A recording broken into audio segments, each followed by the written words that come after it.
Environmental art is really important because it's one of the most important issues that we are facing today. The usual narrative is usually very black and white, and art helps create sort of a color spectrum, showing us a different point of view, showing us that of course we're resourceful. Of course, if we put our minds to it, we can make change. I'm Nicole Dextras, and I'm an environmental artist. I'm often working with natural materials, and I'm interested in making works that are ephemeral, that don't really last.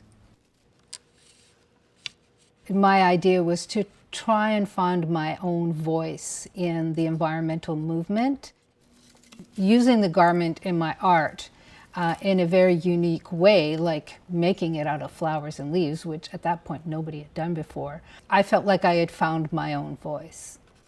I'm currently working on a series called Addressing the Future, and what I do in that is I create characters that are in a dystopian future, and they're wearing plant-based materials, and of course they're surviving.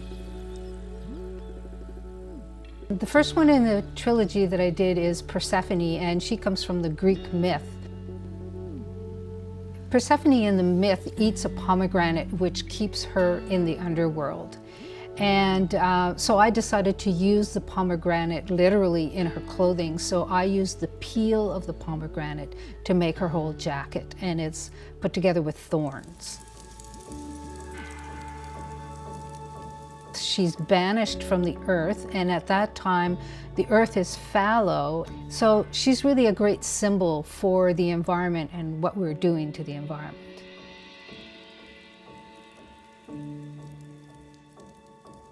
My second character is called Chronos. He's wearing a garment that is made out of yucca. His landscape is a desert. He's very engaged with this idea of time, which also relates to the environment, because one of the things that we feel is that we feel we're running out of time with the environment, right? Like the clock is ticking.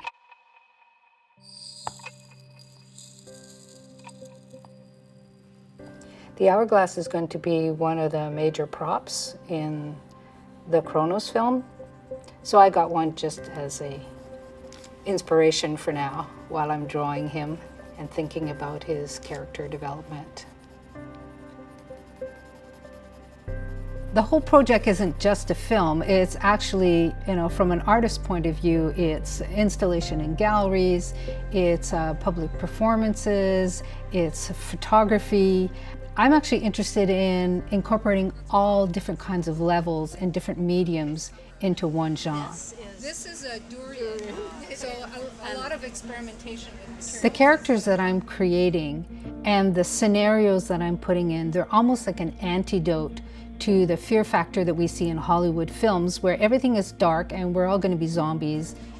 I don't think that's really our true nature. Our true nature is one that is very generous and in a way very hopeful. We see this time and time again. Every time there's a disaster, people come to each other's aid. People help each other. That is our bright side. It doesn't mean that we don't have the dark side, but the bright side is what's going to see us through.